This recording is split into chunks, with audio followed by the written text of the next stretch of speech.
कृष्णा, राधे राधे। आप सबका मंगल हो। पहला तो आपने जो बदलाव है देखा होगा कि दाढ़ी थोड़ी छोटी करवा ली, और श्रीमद् भागवत गीता कहती है कि सामंजस्यपूर्ण जीवन जियो, ना अति ऊपर की ना नीचे की, यानी कि अति सर्वत्र वर्जते है। तो घर वालों का आग्रह था कि इस बार कम से कम हमारे लिए करवा के देख लीजिए, तो मैंने उनकी बात मानी, क्योंकि घर का सुकून सबसे ज़्यादा ज़रूरी है। हेल्थ वेल्थ रिलेशनशिप और पेरेंटिंग की बात की थी, तो रिलेशनशिप अच्छे रखने के लिए भाई घर वालों की बात भी माननी पड़ती है। तो चलें आज के टॉपिक पर।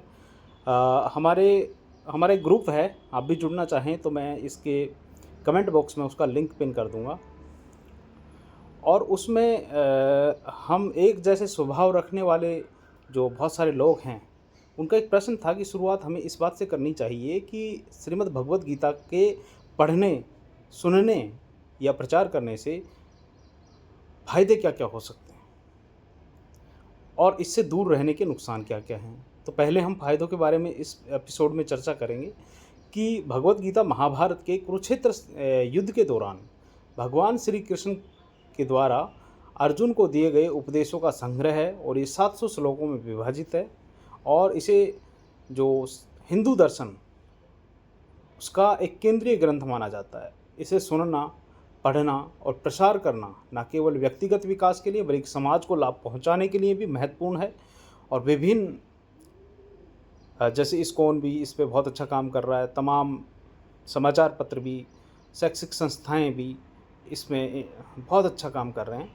तो वन बाय वन, एक एक करके हम इस पर बात करेंगे कि अध्यात्म और दार्शनिक लाभ क्या हैं, आध्यात्मिक और दार्शनिक लाभ क्या हैं।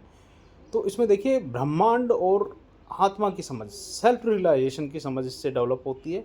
भगवत गीता में मानव आत्मा की प्रकृति, ब्रह्मांड का रहस्य और व्यक्ति का ईश्वर से संबंध समझाने वाले गहन सिद्धांत हैं। हमारा असली स्वरूप हमारे शरीर नहीं है, बल्कि आत्मा है जो अजर है, अमर है। अब ईश्वर के साथ हमारा क्या संबंध है? गीता में भगवान श्री कृष्ण अपने भक्तों के साथ अपने संबंध को स्पष्ट करते हैं, जो भक्ति और समर्पण को बढ़ावा देता है। ये मोक्ष का भी मार्ग है। श्रीमद् भगवत गीता कर्म योग, भक्ति योग और ज्ञान योग के माध्यम से मोक्ष प्राप्त करने का मार्गदर्शन करता है। पुनर्जन्म और परिवर्तन से मुक्ति। श्रीमद् भगवत गीता का अध्ययन पुनर्जन्म और जीवन के परिवर्तनों से मुक्ति दिलाने में सहायक है, खासकर यदि व्यक्ति धर्म का पालन करता है। अब बात करते हैं मानसिक और भावनात्मक लाभों की। पहला, तनाव और चिंता कम हो जाती है इससे। श्रीमद् भगवत गीता के उपदेश व्यक्ति को जीवन की चुनौतियों का सामना करने के लिए मानसिक शक्ति प्रदान करते हैं। ये सिखाते हैं कि जीवन की परिस्थितियां अस्थायी हैं और हमें उन्हें स्वीकार करते हुए शांति से रहना चाहिए। दूसरा, ध्यान और एकाग्रता में सुधार होता है। श्रीमद् भगवत गीता का दैनिक अध्ययन अगर करते हैं तो मस्तिष्क में एकाग्रता बढ़ती है, स्मृति शक्ति में सुधार होता है, जो विशेष रूप से सभी लोगों के लिए लाभकारी है। भावनात्मक स्थिरता आती है।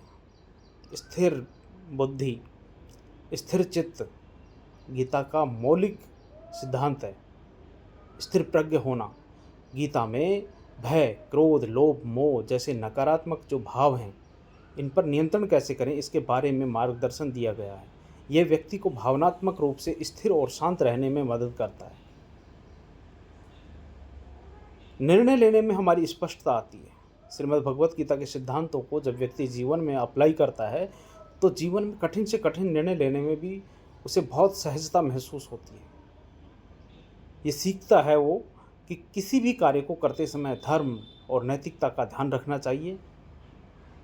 अब बात करते हैं नैतिक और धार्मिक मार्गदर्शन की, जिसमें कि पहला है कर्तव्य बोध। श्रीमद् भगवत गीता में स्वधर्म, अपने कर्तव्य, तुम्हारा इंटरनल जो है कि आप हो कौन आखिर, क्योंकि आप शरीर तो हो नहीं, आप रियल में तो शुद्ध चेतना हो, आप सच में तो स्वभाव हो। अपनी आत्मा सब में समान है, कुत्ते में भी समान है, वो इंसान में भी समान है, वो हर प्राणी में समान है।